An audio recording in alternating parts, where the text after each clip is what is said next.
chill lang tayo sa pagdadrive. Gaya nga sabi ko kanina, tama lang. Eh, mga kasamahan ko mag-insta, oh. Ano kayang nangyari? Nasiraan. Nasiraan ng kadena, mga kabady. Eh, hindi tayo pwede tumigil, hinihintay tayo. Wala rin naman tayo may tutulong sa kanila, lalo hindi ko naman sila kilala. Kakasamahan lang, ibig sabihin mga kabady, mga kasamahan na tumigil na lista. Pag talaga nag-iisa, kailangan ng tulong, titigilan natin, may kasama na naman eh, kaya hindi na natin sa titigilan.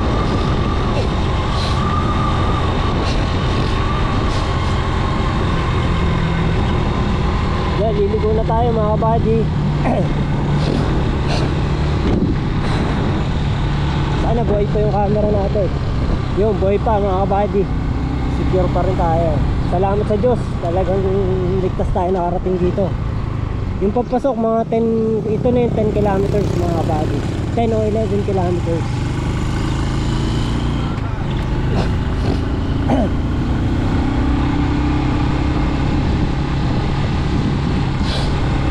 Sana umabot tayo. Kasi ngayon lang ako nalilate na eh. Pero tagal kasi ng bangka mga kabady. Natagal pa ako na ilang oras sa daungan. Tagal kasi ng bangka namin eh. Kaya ako nung oras na dating yun. I mean ibig sabihin walang tiyak na oras na dating. Kaya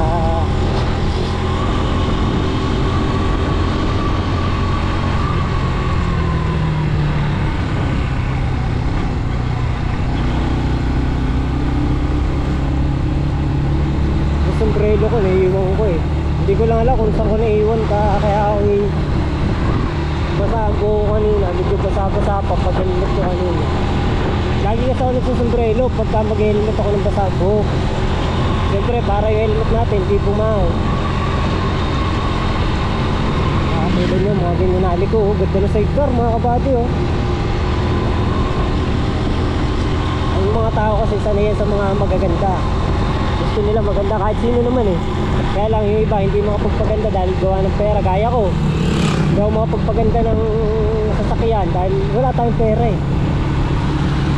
Kailangan natin malaking pera para soon pala mga kabady makikita nyo yung sidecar natin. Nagpapagawa ko ng sidecar eh. Ang problema wala pa tayong pera. Kaya kwento lang muna mga kabady. Baka soon pagawa tayo ng maganda sa sidecar. Pero may pinapagawa na kami sidecar eh, hindi pa magawa-gawa dahil kulang yung budget. Kaya nag-down na tayo mga kabady. Hindi matagal na rin tayo nag-down, mga 4 months na. Kulang pa tayo ng 12,000. Hindi ginagawa yung sidecar. Dati kasi yung ginawa yun, nag-down kami ng 18,000 ng asawa ko. Ginawa. Ang problema kulang pa 12. Nandun na yung aming sasakyan. Hindi na tinuloy.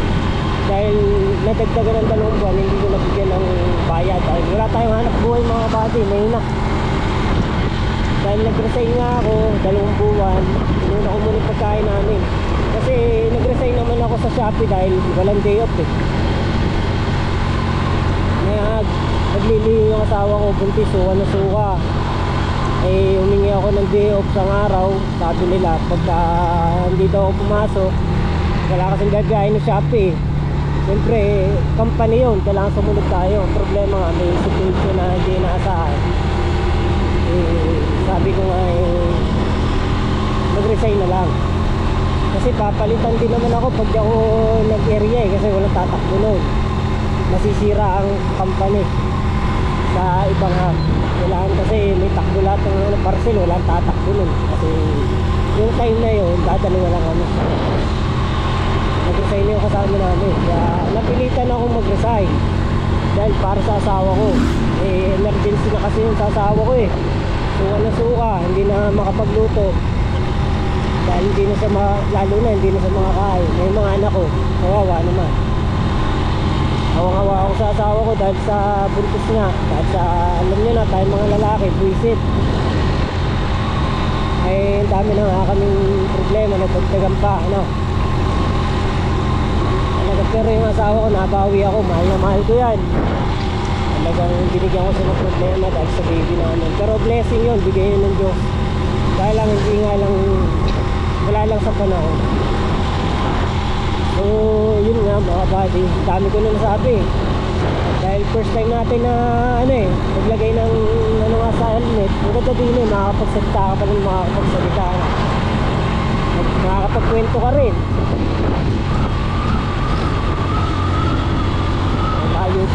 Layo pa ng biyahe natin. Ito, makapanood ng mga magulang ko tayo, mga kapatid ko, yung biyahe natin ngayon. Talagang napakalayo. Tapos minsan, punta ako dito mga buddy, walang isda. Kaya yung gas natin, siyempre gasolina, effort, wala. Kaya nga pag wala kang tinda, bawas na agad tayo ng 200 sa gas. Yung effort pa, diba mga buddy? 200 kasi ang gas din eh. Malikan, hanggang maglalako, 200 ang gas araw-araw. Eh itong balikan naman, pag wala ka na siguro mga papaos na mga 100 pinsong gas. Eh siyempre sa akin din 100, tapos yung aga natin gumising, yung effort, kasama talaga yan. Pag walang isda, talo ka na agad. Kaya kailangan kada biyahe natin isda. Tapo kasi kakunti ang huli, kaya hindi tayo hindi tayo makapili na isda dahil kakunti ang huli, ay mahal. Sana naman ngayon maraming isda.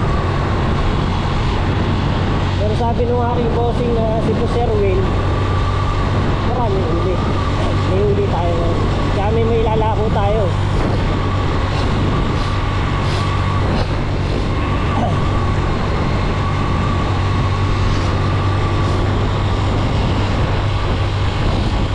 Malapit na tayo. Yung tower na yung mga lampas. Siguro mga biyahe pa tayo mga 10 minuto mga buddy. Hindi naman tayo pwede magtulim dito dahil marami sasakyan sa barangay na to. Hindi na to talaga yung nautical highway. Ito yung barangay. Pero ganda ng daan, ang laki kanina highway talaga yun. Ito yung barangay ito eh. Kaya medyo marami taong natawid, sasakyan. Kaya hindi tayo makapagpatakbo na mabilis. 40, 45, 60, pwede pa rin. Depende. Basta open na open yung kalsada.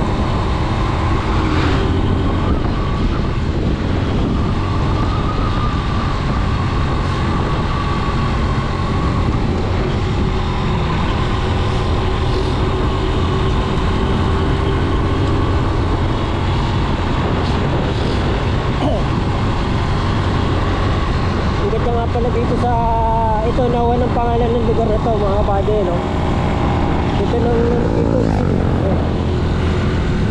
ginagawa pa lang yan mga buddy, kaya hindi pa masyadong ganda.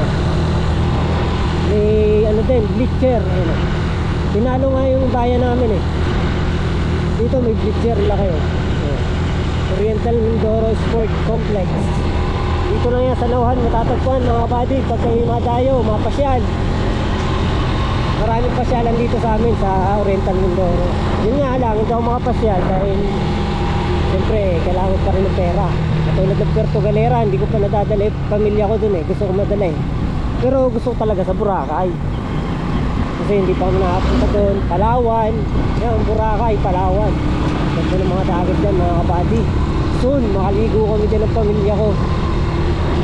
Hindi man ngayon sa inaharap mga kabady. Yung kahit isang araw lang sa tanang ng buhay kong ito, alam niyo mga kabady, kahit yung isang araw lang habang nabubuhay ako, nailigo ko muna sa Palawan ng aking pamilya o kaya sa Boracay. Mahaling dyan mga kabady, Puerto Galera, Palawan, Boracay. Sa tatlong yan gusto kong maliguan yan. Pero kahit isang beses lang, may pasyal ko yung pamilya ko dyan, yung mga magulang ko. Kaya nga sabi ko, pala rin lang ako sa pagbablog eh. Talagang tumita ako ng maganda-ganda, papasya na namin eh. Once lang naman. Kasi may marami pang mas mahalagang bagay sa pagliliba. Hindi naman eh, minsan lang. Siyempre, malaking pera din yun. Pero kung sobra naman yung pera natin, iba kasi yung moment na magagawa ng kasayahan.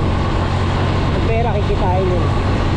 hindi naman sinabing pag nagbigay ka pakasaya ka, eh, nagtapong ka na ng pera. Hindi naman. Kailangan mo rin mag-enjoy. Para yung hirap, maibsan. Nakaka-relax yun eh. Kailangan mo i-relax yung sarili mo din. Yung pamilya mo. Kailangan araw-araw ganun. Ibig sabihin araw-araw.